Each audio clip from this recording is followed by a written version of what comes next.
In the 1990s, Fox was still the odd man out when it came to network television. The holy triumvirate of NBC, CBS, and ABC had some new competition as the Fox network took to the airwaves in late 1986 and a primetime schedule launched in 1987 respectively. The network had a lot of hits right off the bat, shows like Married with Children, America's Most Wanted, and that one animated show, I forget its name, set the new fourth terrestrial network on fire right out of the gate. But Fox infamously had a few misses. Okay, there were more than a few misses. Okay, Fox had some pretty epic fails heading into the new millennium. So because I love to revisit the past, and sometimes the past can be a little weird, here I go with the top 10 Fox shows of the 1990s that failed. Please like this video and subscribe to this channel if you love this kind of content.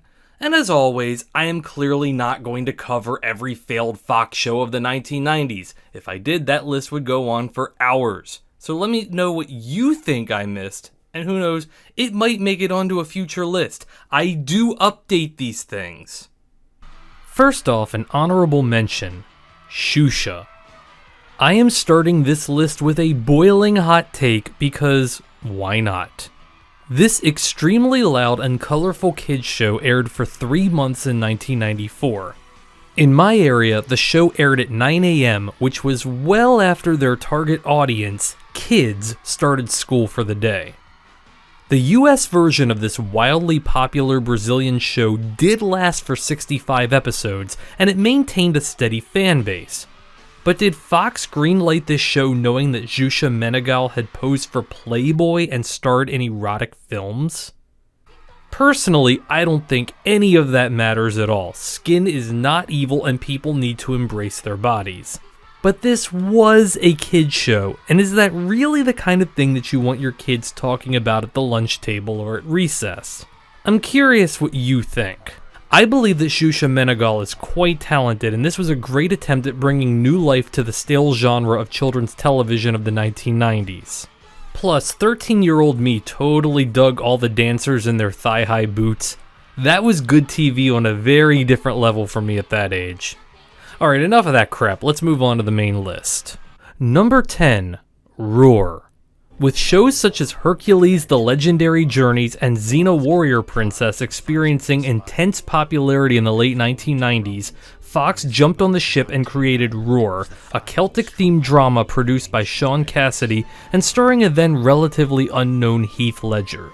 Although the show was received at least lukewarm by critics, Roar lasted only 8 episodes before being cancelled. One thing that is consistent with many of the shows on this list is that just because shows do well in one genre doesn't mean that they need to be beaten to death to stay relevant. Number 9, Bill and Ted's Excellent Adventures live-action series. The original animated series, which was produced by Hanna-Barbera, aired on CBS and starred the same 3 actors who played Bill, Ted, and Rufus in the movie. For the show's second season, it had moved to Fox and was now produced by Deke Enterprises. After a complete overhaul from the original cast, the show was meant to coincide with a live-action TV version that was in the works, with both of these shows starring Evan Richards, Christopher Kennedy, and Rick Overton in the main roles. The live-action version aired only 7 times before it was sent back in time to the Dark Ages. Number 8, Get Smart. The classic Mel Brooks, Buck Henry created sitcom of the 1960s was given new life in 1995 when Don Adams and Barbara Feldon returned to their classic roles as Agents 86 and 99 respectively. And then you add Andy Dick as Maxwell Smart's son Zach, and you have a recipe for a series that will only last 7 episodes. Number 7, Hardball. Okay, cool. A series about baseball players and their lives playing for a professional baseball team. So far so good. Starring Bruce Greenwood, Mike Starr, and Joe Rogan, the show had a good cast and was received well.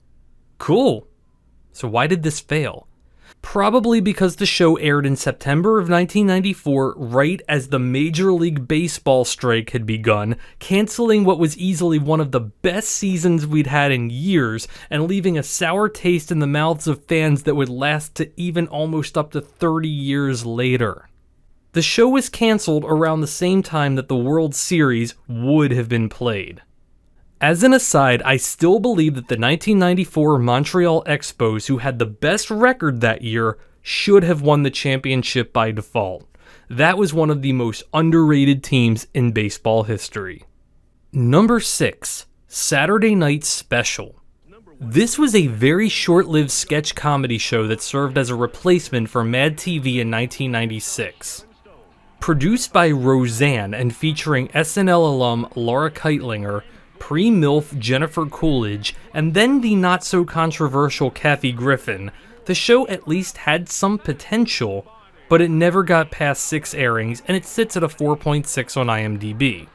For a show with that much star power, it didn't really seem to kick into the same gear that Mad TV did.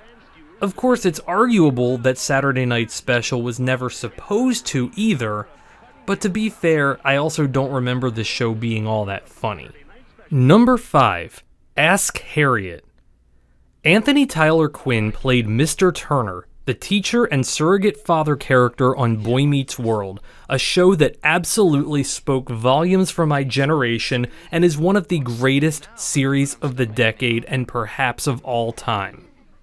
I sincerely dedicated my Friday nights to this show, and Quinn's character was a huge reason why. By next season, he was starring in Ask Harriet, a sexist man disguising himself as a woman so he could get a job as an advice columnist. Because nothing is funnier than a man in drag, am I right? This shit lasted 5 episodes before being canceled. 8 episodes are sitting in a vault somewhere, never seen, and hopefully rotting away into dust. Anthony Tyler Quinn deserved far, far better. Number 4, Pauly. Even in 1997, was the world really ready for a sitcom helmed by Pauly Shore? Did we really ask for a weekly dose of this?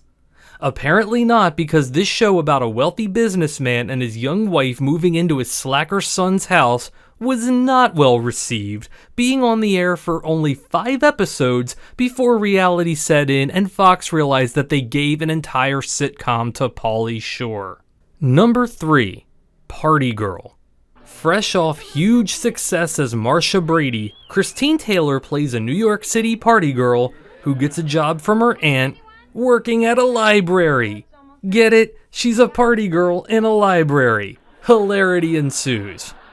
Well, it ensued for 4 episodes. 2 episodes remain unaired, and there doesn't seem to be a real mad dash to try to find them either.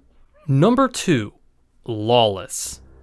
In this series, which really seems to be grabbing the same vibes from Baywatch and Season 1 Baywatch Nights, John Lawless is a private investigator played by former NFL linebacker Brian Bosworth, and Glenn Plummer, fresh off of his popularity as Toon Man from the movie Speed, as his sidekick Reggie. I attempted to watch this show, but could not get past Bosworth's acting ability. This series was canceled after only 1 episode aired, thus making it one of the shortest-lived TV series of all time. Yet, in what can only be described as an absolute head-scratcher, it maintains an 8.1 out of 10 on IMDb. So was Lawless the greatest series to ever be canceled? To be honest, who knows and who cares? And the number 1 Fox show of the 1990s that failed, what else could it possibly be? The Chevy Chase Show. Where do I begin? This mistake of the generation was a poorly conceived notion that while Jay Leno and David Letterman would fight it out on NBC and CBS respectively, Chevy Chase could be a viable third-wheel competitor on Fox. The Aquarius Theater where the show was taped was renamed the Chevy Chase Theater in a huge $1 million renovation, and advertisers were throwing money at the show knowing that Fox promised 6 million viewers a night at least. The only problem is, have you ever watched a single episode? Chances are, if you've been on the internet, you have. After 4 weeks, the show is history. More like it lived on in infamy as the money pit that easily could have destroyed the Fox network in its relative infancy. Also, if you want to see a great deep dive into the Chevy Chase show, check out the long-form video on Hats Off Entertainment. It is a great channel and it provides incredible analysis on one of the most failed Fox shows of the 1990s.